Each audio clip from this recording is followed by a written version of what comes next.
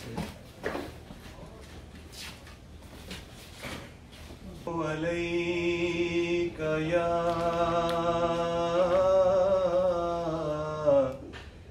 या रसूल अल्लाह वसल्लम अलैका या हबीब अल्लाह।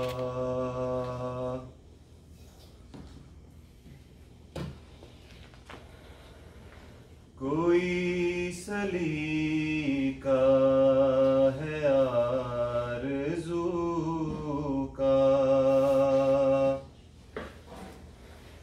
कोई सलीका है आरज़ू का,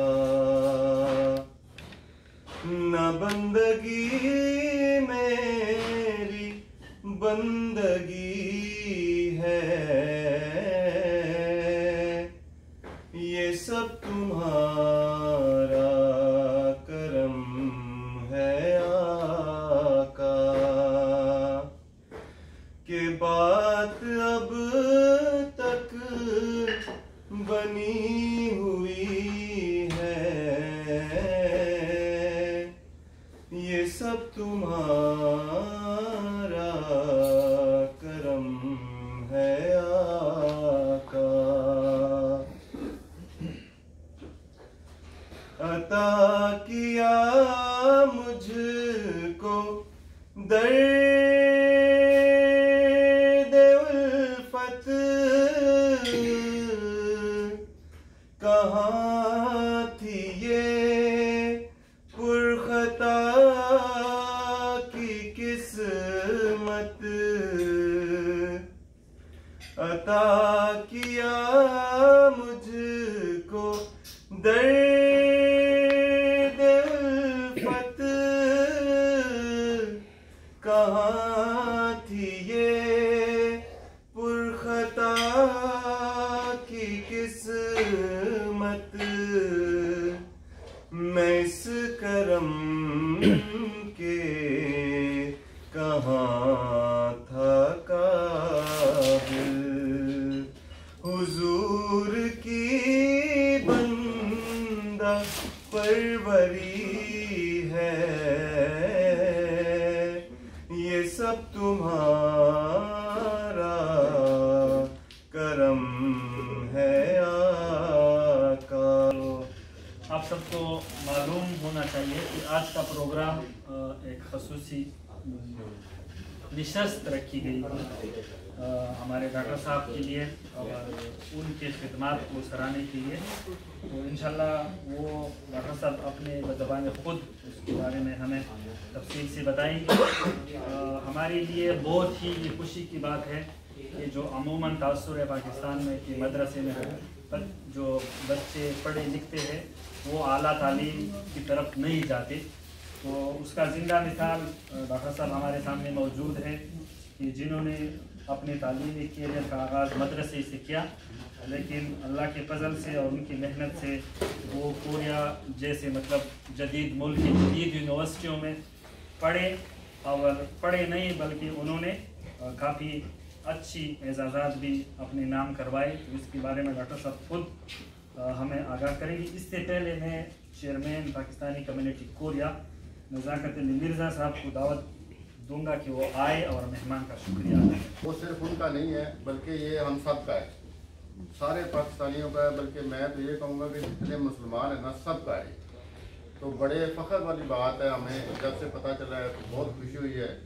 पाकिस्तानी कम्युनिटी कोरिया हमेशा स्टूडेंटों को साथ लेके चली है, तो हमारी ये ख्वाहिश थी कि डॉक्टर साहब हमारे साथ डिनर करें, तो इनका बहुत शुक्रिया ये तशरीफ़ लेके आए। तमाम मेहमानों का बहुत बहुत शुक्रिया। बल्कि आज हमारे चौधरी शौकत साहब भी दूर से आए हैं, खंजू से। फ्लाइंग न्यूज़ का भी शुक्रिया जो मीडिया पे हमारी जो जितनी एक्टिविटीज़ होती हैं वो चलाते हैं। तो इसके साथ साथ जितने दोस्त हैं, बल्कि मैं तो चौधरी नसीर साहब का भी शुक्रिया अदा करूँगा जो हमें टाइम देते हैं डेरा रेस्टोरेंट पे खुशी तौर पर। तो ये भी बहुत शुक्रिया इनका कि एतवार वाले दिन ये हफ्ता हो एतवार हो ये टाइम देते हैं हमें, तो बहुत शुक्रिया तमाम दोस्तों का। बल्कि डॉक्टर साहब को ज़्यादा टाइम देंगे हम कि ये इन्होंने इतनी मेहनत की है माशाल्लाह, हमें भी थोड़ा बताएं अपने बारे में। बहुत शुक्रिया जी। और वो हमें अपनी तमाम अभी तक उसकी जितनी एक्टिविटीज़ हैं उसके बारे में तफसील से बताएं। तो डॉक्टर साहब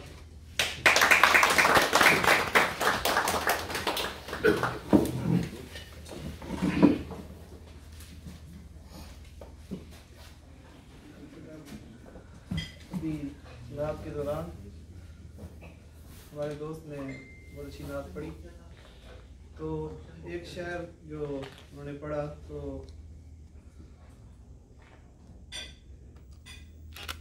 उन्होंने पढ़ा कि ये हुजूर की बंदा परवरी है। तो मैं तो यही कहूँगा कि मेरे साथ ये हुजूर की बंदा परवरी है। अल्लाह अकबर। वरना मैं इस काबिल अपने आप को नहीं समझता।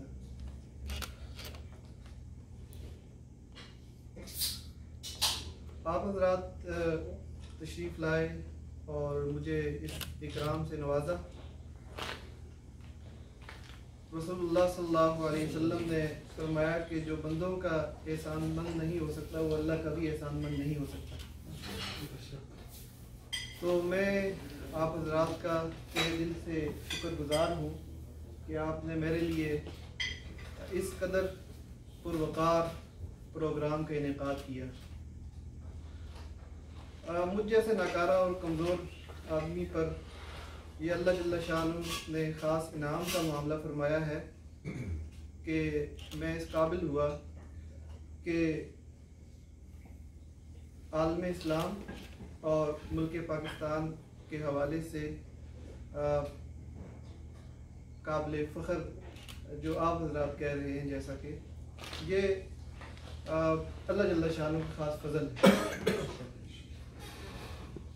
अल्लाह जल्ल शानहू कुरान मजीद में फरमाते हैं ला इन शकरतुम ला अज़ीदन्नकुम। बड़ा आसान सा फार्मूला है और इसकी तफसीर में मुफस्सिरीन फरमाते हैं कि जब इंसान छोटी छोटी चीज़ों पर अल्लाह के का शुक्र अदा करने की आदत और मामूल बना लेता है, तो फिर अल्लाह जल्ल शानहू इतना नवाजते हैं कि बसा औकात इंसान को नेमतों का शुमार करना मुश्किल हो जाता है। लिहाजा हम अपनी रोज़ाना की ज़िंदगी में इस बात की कोशिश करें कि हर वक्त अल्लाह जल्ल शानहू के शुक्रगुज़ार बंदे बन जाएं। अल्लाह जल्ल शानहू ने मैं जैसा कि बहुत ही मोहतरम आलम भाई ने हुक्म फरमाया कि मैं अपने सफ़र का बताऊं कि सफ़र कैसे तय हुआ। जब मैं अपनी यूनिवर्सिटी के आखिरी अयाम में था तो उन दिनों में आम तौर पे यूनिवर्सिटी के लोगों के दिल में बाज़ इश्कालात भी होते हैं, तो मेरे दिल में इस बात का ख्याल पैदा हुआ कि मैं किसी मारूफ आलिम दीन से मिलूं और उसके साथ अपनी इश्कालात को बयान करूं।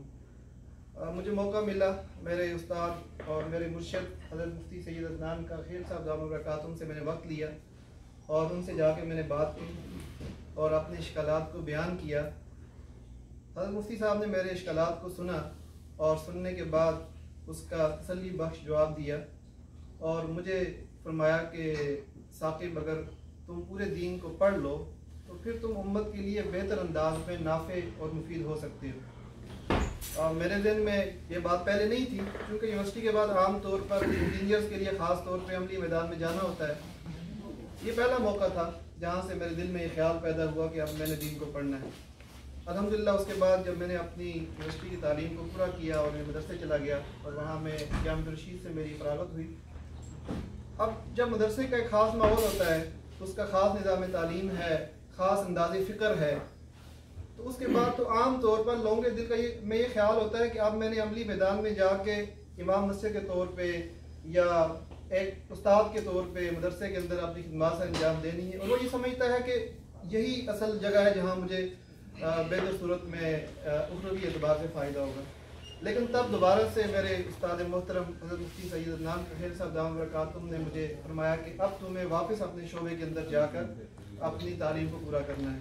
और इस दफ़ा में ज़्यादा पुख्ता तरीके से, चूँकि उस मदरसों में ये आम तौर पे ये होता है कि अपने उस्ताद की बात को रद्द करना मुनासिब नहीं समझा जाता, तो मेरे दिल में मैंने इस ख्याल को मज़ीद पुख्ता कर लिया कि अब मैंने यूनिवर्सिटी में जाना है और वहाँ जाके अपनी तहकीक के मैदान में अपना काम करना है। तो अल्हम्दुलिल्लाह मैं वापस यूनिवर्सिटी आया और 6 साल का अर्सा तकरीबन अल्हम्दुलिल्लाह ये लगा, जो पहले मास्टर मैंने कानपुर से किया था और मैं PhD जो है जज नेशनल यूनिवर्सिटी से। तो ये सब जो औकात हैं जो जिस तरीके से मुमकिन हुआ, ये अल्लाह जल्ल शानहू का खास फजल था, अल्लाह जल्ल शानहू खास करम था, वरना मेरे बस में नहीं था कि मैं इस तालीम को इस अंदाज में पूरा कर सकता। अभी मैं कुछ बातें आप हज़रात के सामने करना चाहूँगा, क्योंकि इतनी पुरकार मजलिस है और इतना जो है वो आप हज़रात ने जिस तरीके से मुझे इज़्ज़त बख्शी, तो सबसे पहले तो मैं दोबारा से सरपरस्त आला और चेयरमैन और आलिम भाई और बाकी आप दोस्तों का शुक्रगुजार हूँ कि आपने मुझे इस इज़्ज़त अफजाई के काबिल समझा। दूसरी जो बात है वो ये है कि यहाँ पर जो स्टूडेंट सबका है ना, आप सब हज़रात कम्युनिटी के हज़रात लोग हैं और सीनियर लोग हैं, आप बस इस बात की कोशिश करें, इसे अपने बुनियादी एजेंडे में रखें कि जो स्टूडेंट्स तबका यहाँ पे है ये आपके लिए बहुत ज़्यादा मुफीद हो सकता है, और आपस में स्टूडेंट्स तबके के साथ इंट्रैक्शन को मजबूत करें, क्योंकि इनके अंदर कुछ सलाहियतें हैं। वो सलाहियतें ये हैं कि ये पाकिस्तान को और ख़ास तौर पे दीन को बड़े मुस्बत अंदाज में कोरिया में बाकी गैर मुस्लिमों में बयान करने की सलाहियत रखते हैं। लिहाजा इस बात की कोशिश करें कि इनके लिए उन मौक़ों को पैदा करें जिसके ज़रिए ये दीन के पैगाम को मुस्बत अंदाज में कोरिया के अंदर रख सकें। मैं आप हज़रात की काविशों का एतराफ़ करते हुए, ऐसा नहीं है कि काविशों का एतराफ़ नहीं कर रहा, लेकिन ये हकीकत है कि कोरिया में दीन का पैगाम उस तरीके से नहीं पहुँच सका जिस तरीके से हमें बाकी ममालिक में नज़र आता है। और बसा औकात हम ये समझते हैं कि कोरियंस के अंदर दीन को एक्सेप्ट करने की उस तरह सलाहियत नहीं है। मेरा यहाँ 6 साल के क़याम के दौरान ये एनालिसिस है कि ऐसी बात नहीं है। असल बात यह है कि हमने दीन को उन सारी जुज़ियात के साथ उसकी असल शक्ल को इनके सामने रखा ही नहीं है। और इसलिए पहली जो मैं आपको बताऊँ, आपसे ये अर्ज़ करना चाहूँगा कि ये जो दीन के मुस्बत पैगाम को कोरियन के सामने रखने के लिए जो स्टूडेंट्स तबका है, जो यूनिवर्सिटियों के लोग हैं, ये बड़े बेहतर अंदाज में पेश कर सकते हैं, लेकिन वो अकेले नहीं कर सकते। उसके लिए आप हज़रात की मदद की ज़रूरत है कि आप उनके लिए वो सारे ज़राए, वो सारे प्लेटफॉर्म मुहैया करें ताकि उसको फॉलो करते हुए दीन के पैगाम को कोरिया में रख सकें। हम लोग यहाँ देखें, अक्सर साथियों को अगर मैं पूछूं, और आप में से अक्सर साथी यही कहेंगे कि कोरिया में आना हमारी मर्जी से नहीं है, बस अचानक वैसे आ गए, शायद अल्लाह ने रिज़्क़ लिखा हुआ था हम यहाँ आ गए। बल्कि इसकी दुरुस्त ताबीर मैं आपके सामने पेश करता हूँ। इसकी दुरुस्त ताबीर ये है कि हम में से हर शख्स को अल्लाह जल्ल शानहू ने यहाँ तश्कील पे भेजा है। हम में से हर शख्स की तश्कील हुई है यहाँ पे। सहाबा इकराम रसूलुल्लाह सल्लल्लाहु अलैहि वसल्लम के दौर के बाद मैक्सिमम अगर उन्होंने कुछ वक्त गुजारा दुनिया के अंदर, सहाबा की बात कर रहा हूँ, वो तकरीबन 100 साल के, एक सदी का अर्सा बनता है। जो आखिरी साहबी थे वो 1 साल 100 साल के बाद तकरीबन उनकी वफात हुई। उस दौर के अंदर सहाबा यानी कोई हवाई जहाज नहीं थे, गाड़ियाँ नहीं थे, और अरब के रेगिस्तानों में घोड़ों पे सफ़र हो नहीं सकता, ऊँटों में सफ़र करना पड़ता है, और ऊँटों की रफ्तार बहुत आहिस्ता होती है। उक़बा बिन नाफ़े रज़ी अल्लाह अन्हु एक सहाबी हैं, वो अपने घोड़े पर दीन के पैगाम को पहुंचाने के लिए बेरो ओकेनूस में जब पहुंचे, जिसके उस पार अमेरिका है, तो अब वहाँ पर इंतज़ाम तो हो नहीं सकता था कि वो घोड़े के ज़रिए अमेरिका पहुंच जाए। तो बेरो ओकेनूस में उन्होंने अपने घोड़े के टापों को समंदर में वहाँ तक ले गए जहाँ तक वो जा सकता था, और तब वहाँ जाने के बाद उन्होंने क्या फरमाया कि अल्लाहुम्मा अशहद अन्नी कद बलगतुल मजहूद, ए अल्लाह गवाह रहना मैंने अपनी पूरी कोशिश कर ली, मैं यहाँ तक आ सकता था, यहाँ से आगे मेरे बस में नहीं। जब हम यहाँ कोरिया से लौट रहे हो तो जानतन हम भी कह सकें अल्लाहुम्मा अशहद अन्नी कद बलगतुल मजहूद, ए अल्लाह गवाह रहना मैंने पूरी कोशिश कर ली। तो मेरे दोस्तों, ये पैगाम है सिर्फ मेरा, अगर आप मुझसे पूछना चाहें तो यहाँ पर हम आए नहीं हैं, हम भेजे गए। यहाँ से जाने के बाद हमसे सवाल होगा और उसका जवाब हमारे पास इसके अलावा कोई नहीं बनता कि अल्लाहुम्मा अशहद अन्नी कद बलगतुल मजहूद, कि मैंने पूरी कोशिश की। उन्हें फरमाया था वलौला हाज़ल बहर, अगर ये समंदर ना होता तो मैं उस पार पहुँच जाता और वहाँ भी तेरे नाम को जिंदा करता। तो एक बात तो ये मैं आप गुज़ार करना चाह रहा था, और दूसरी बात, दीन के पैगाम को पहुँचाने के लिए दूसरी अहम जिम्मेदारी जो मेरी और आपकी, हम दोनों की, वो जिम्मेदारी ये है कि हम अपने बच्चों की मुनासिब तालीम और तरबियत का इंतज़ाम करें। पूरी दुनिया में एक मारूफ आदमी है, डॉक्टर ज़ीशान उनका नाम है, अमेरिका से उन्होंने PhD की, पाकिस्तान में भी दीनी एतबार से बड़ी खिदमत सर अंजाम दे रहे हैं। वो फरमाते हैं कि मैं अमेरिका में जब मैंने PhD की तो मैंने इरादा किया कि मुझे पाकिस्तान जाना है। वहाँ लोगों ने कहा कि लोग अमेरिका आते हैं और आप पाकिस्तान जा रहे हैं, तो उन्होंने फरमाया कि मैं अपने बच्चों की तरबियत के हवाले से फ़िक्रमंद, इसलिए मैं वापस पाकिस्तान जाना चाहता हूँ। वो कहते हैं कि इस वाक़े को जो मैंने उनके साथ जिक्र किया तो मैं पाकिस्तान आ गया, इस वाक़े को कोई 30 साल का अरसा बीत गया या 25 साल का अरसा बीत गया। वो कहते हैं कि तब मेरा डिसीजन पाकिस्तान आने का बच्चों की तरबियत के हवाले से ठीक नहीं था। वो इसलिए कि अमेरिका के अंदर बच्चों की तरबियत का इतना ज़्यादा मुनासिब इंतज़ाम मौजूद है जो पाकिस्तान के अंदर भी नज़र नहीं आता। लेकिन कोरिया में आप हजरात की बासलाहियत लोगों के होते हुए, यहाँ कोरिया में हम उमूमी तौर पे अपने बच्चों के हवाले से बड़े फ़िक्रमंद रहते हैं। लिहाजा मैं इस बात का आप हजरात के सामने जिक्र करना मुनासिब समझूँगा कि मुस्तक़बिल में अपने बुनियादी एजेंडों में इस बात को लाजमी शामिल करें कि बच्चों की तरबियत के लिए कोई मुनासिब अदारा हो जहाँ लोग दीन और दुनिया के हवाले से और हाँ, इसमें जो पाकिस्तानी कम्युनिटी की तरफ, स्टूडेंट कम्युनिटी की तरफ से मैं समझता हूँ कि इंतहाई बासलाहियत लोग हमारे पास मौजूद हैं, और जो यूनिवर्सिटियों में जैसा कि स्कॉलर्स हैं, और उनकी खिदमत के एतराफ़ यानी ये नहीं है कि हम कर रहे हैं, बल्कि पूरी दुनिया पाकिस्तानी स्टूडेंट्स की साइंटिफिकली जो उनकी खिदमत उनके एतराफ़ करती है। और दुनिया में ज़ाहिर प्रोफेसर के पास अगर एक ही सीट पर नेपाल के स्टूडेंट का ऑप्शन है, भारत के स्टूडेंट का ऑप्शन है, पाकिस्तान के स्टूडेंट का ऑप्शन है, वो उसमें से पाकिस्तानी स्टूडेंट का इंतखाब क्यों करते हैं? इसलिए कि वो एतराफ़ कर रहे होते हैं कि ये स्टूडेंट यहाँ आके हमें बेहतर अंदाज में सर्व कर सकेगा। तो हम क्यों उनकी इन सलाहियतों से फ़ायदा नहीं उठाते? लिहाजा इस बात की कोशिश करें कि मुस्तकबिल में इसको अपने बुनियादी एजेंडे में रखें और बच्चों की तरबियत के लिए मुनासिब अदारे अगर बन सकते हैं तो आप सिर्फ प्लेटफॉर्म मुहैया करें, बाकी इंशाअल्लाह जो आपके स्टूडेंट्स दोस्त हैं यहाँ पे इंशाअल्लाह वो आपसे 10 कदम आगे इस काम को सरअंजाम देंगे। और तीसरी बात, मैं मादरत आपका ज़्यादा वक्त ले रहा हूँ, अल्लाह जल्ल शाह ने कुरान मजीद में पिछली अक़वाम के वाक़यात बयान फरमाए और जिन वाक़यात को बयान फरमाया है उन ज़ाहिर कुरान मजीद में कोई चीज़ ऐसी नहीं है जो मीनिंगलेस हो, जिसको कोई फ़ायदा ना हो। ऐसा तो नहीं हो सकता। हमारा ईमान है कि हर लफ्ज़ अपने अंदर ख़ास मानी और मकासद रखता है। जो आयत बयान, जो वाक़यात बयान फरमाए हैं उन वाक़यात के बारे में मुफस्सिरीन ये कहते हैं कि उनका बुनियादी मकसद ये है कि उन कौमों की जो तबाही की वजूहात थी वो वजूहात तुम्हारे अंदर नहीं होनी चाहिए, वो वजूहात ताकि तुम तबाही से बच सको। तो उसका खुलासा उलमा ने बयान फरमाया है कि उन सारे वाक़यात का खुलासा क्या हो सकता है। तो फरमाया कि उस खुलासा एक ये भी है, मुख्तलिफ वाक़यात, मुख्तलिफ खुलासों जो मुख्तलिफ इस पे पॉइंट्स हैं कि तरा कसीरम मिनहुम यतवल्लौना अल्लज़ीना कफ़रू, कि तुम उनमें बहुत सारे लोगों को देखोगे जो गैरों के तरीके को फॉलो करते हैं, उनके फॉलोअर्स हैं।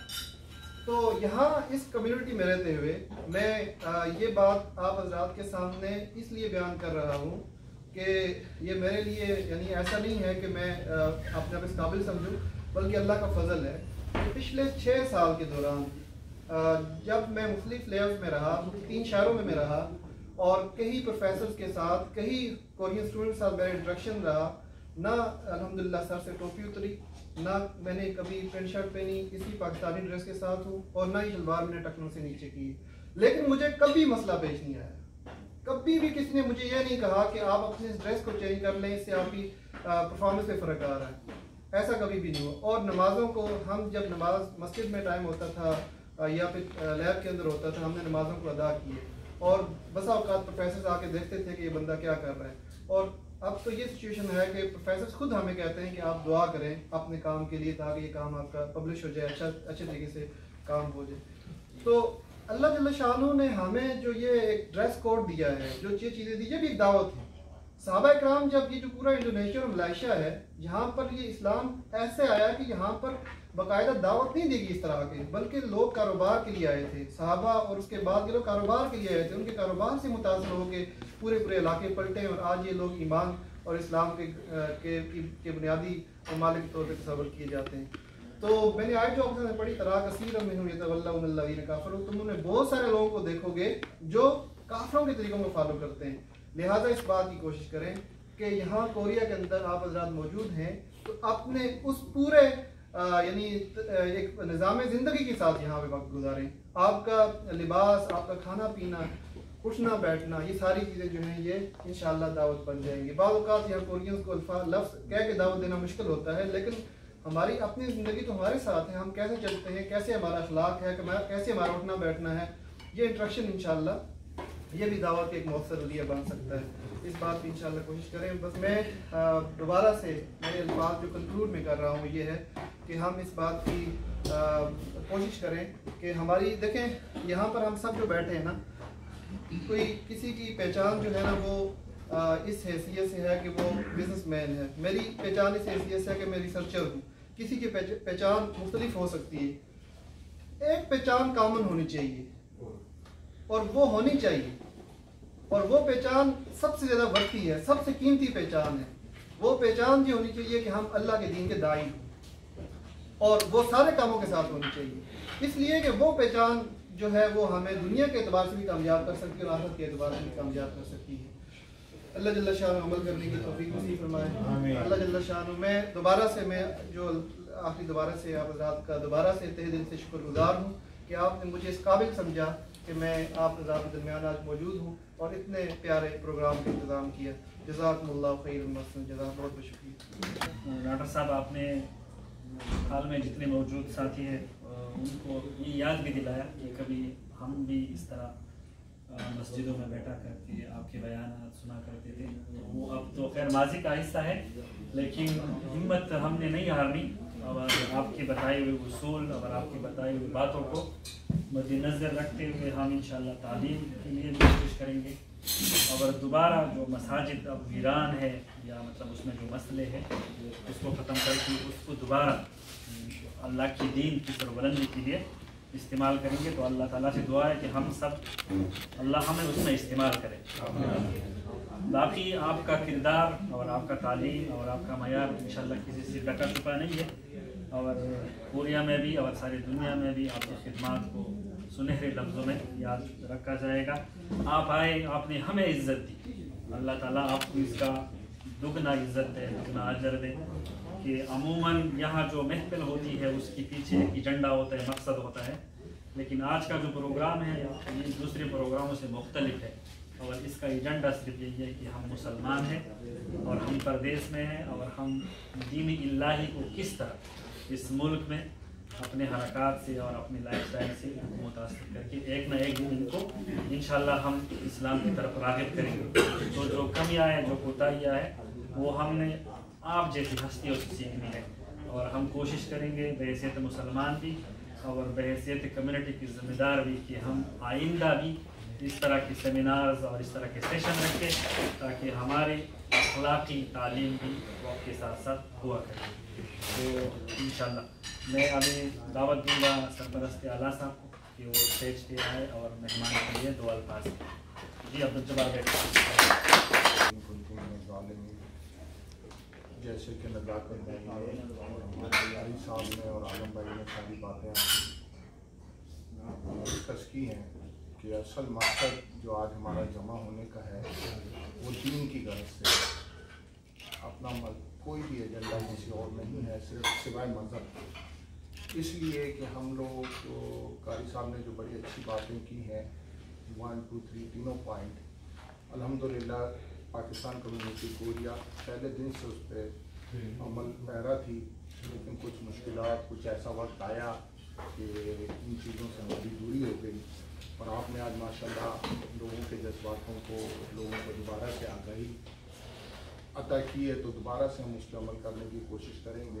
सबसे पहले पॉइंट के ऊपर मैं आता हूँ जो आपने फरमाया, तो इस कोरिया के अंदर वाकई आपने सही कहा है कि यहाँ पर हम जो है ना सिर्फ